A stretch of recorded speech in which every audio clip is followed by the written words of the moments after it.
Subscribe saar halkan si aad u hesho muuqaal walba oo aan halkan soo gelino. Mahadsanid. waan idin salaam asxaabay magacaygu waa Maryan waxa aan ahay walaasha sarkaal Marwan ugu horreyn waxay xasuusinayaa asxaabay inaad muuqaalka like saartaan mahadsanid asxaabay sheekadoodu waxay ku bilaabanaysaa maalin maalmaha ka mid ah ayaa walaalkii Marwan ee casuumay si aan casho u wada cunno wuxuuna sidoo kale casuumay gacaliyahayga mustaqbalka oo lagu magacaabo Saalim markii aan tagay maqaayadii ugu casuumay walaalkii Marwan waxaan arkay walaalkii iyo xaaskiisa iyo Saalim oo wada fadhiya assalaamu calaykum dhamaantiin sidee tihiin waan fiicanahay Maryan sidee tahay adigu waan fiicanahay alxamdulillah intaas kadib waxaan bilownay inaan arrimo kala duwan ka hadalno Maryan sidee tahay shaqada isbitaalka way fiican tahay tan iyo markii la xiray isbitaalkii hore waxaan go'aansaday inaan shaqo ka raadsado isbitaalada kale ugu dambeyntiina waan helay oo waxaan bilaabay inaan shaqeeyo toddobaad ka hor waa wax fiican Saalim adiguna xagee baad ka shaqeysaa anigu hadda waxaan ka shaqeeyaa isbitaal kale waxaana Maryan u soo jeediyay inay igala shaqeyso isbitaalkaas balse way diiday sababtoo ah kuma aysan faraxsaneen inay ka shaqeyso isbitaalkan waa runta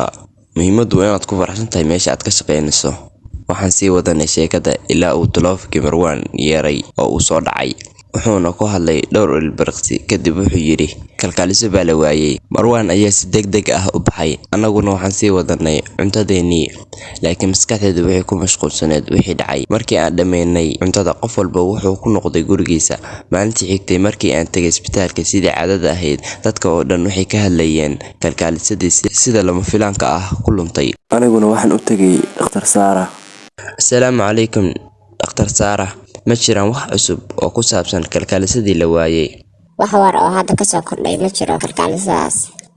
waa wax la yaabo waxaan arkay hal mar oo kaliya waxayna ahayd qof caadi ah waxba kama muuqan waxaan rajaynaynaa in si degdeg ah loo helo aniguna sidaas kale ayaan rajaynayaa qof walba shaqadiisa ayuu galay laakiin maskaxdeedu kama aysan fikirin kalkaalisadaas 2 maalmood kadib waxaan go'aansaday inaan casuumo qaar ka mid ah asxaabteyda cusub si aan ugu dabaaldegno ku biiristeeda isbitaalka cusub kadib waxaan tagnay maqaaxi waxaana fadhiisanay miiska waan wada sheekaysanay oo waan wada qosolnay kadibna waxaan dalbanay cunto laakiin si degdeg ah ayaan u arkay wax la yaab leh Dr. Nasriin iyo kalkaaliso Sucaada waxay fadhiyeen miiska si aamusan mana aysan cunin waxna miyaadan gaajaysnayn cuntadu waa macaan ee cun gaajo ima hayso indhaha Dr. Sucaad waxay si go'aan leh uga fiirsanayeen wiilka adeegaha ahaa ee maqaayadda qaabka ay u eegayeen wuxuu ahaa mid aad u la yaab leh waan iska inantiray oo waxaan sii waday sheekadii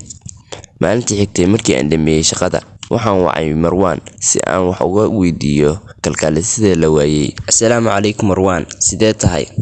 waan fiicanahay Maryan adiguna waan fiicanahay xagee baad hadda joogtaa waxaan rabay inaan kala hadlo kalkaalisadii la waayay waxaan joogaa maqaaxi u dhow xaafadda waxaan cabayaa shaah way wanaagsan tahay waan ku imaanayaa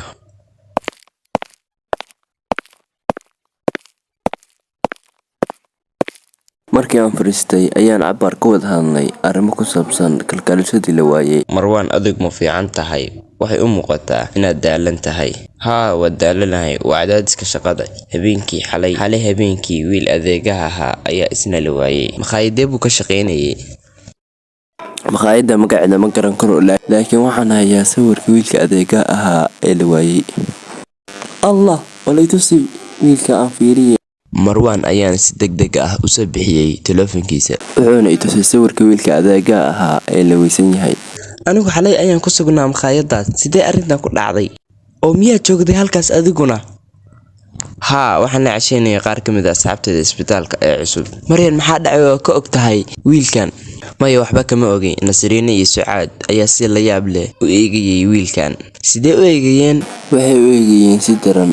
iyaguna ma aysan cunin wax cunto ah intii aan meesha fadhinay waxay u ekaayeen kuwa wax ku sugaya balse anigu ma sheegi karo waxay sugayeen sii socodsii baaritaanka laakiin adiguna taxadar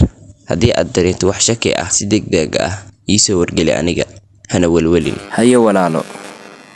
Marwan wuxuu igeeyay guriga kadibna wuu baxay maalintii xigtay markaan isbitaalka tagay oo aan bilaabay shaqada dhowr saacadood kadib markii aan socday waxaan ag maray Nasriin iyo Sucaad waxayna ahaayeen kuwo isla hadlaya iyagoo eegaya Dr. Cumar indhahooduna ma aysan ahayn kuwa caadi ah waxayna isaga u eegayeen sidii ay u eegayeen wiilkii adeega ahaa ee maqaayadda ka shaqaynayeen, waxaana dareemay walaac weyn.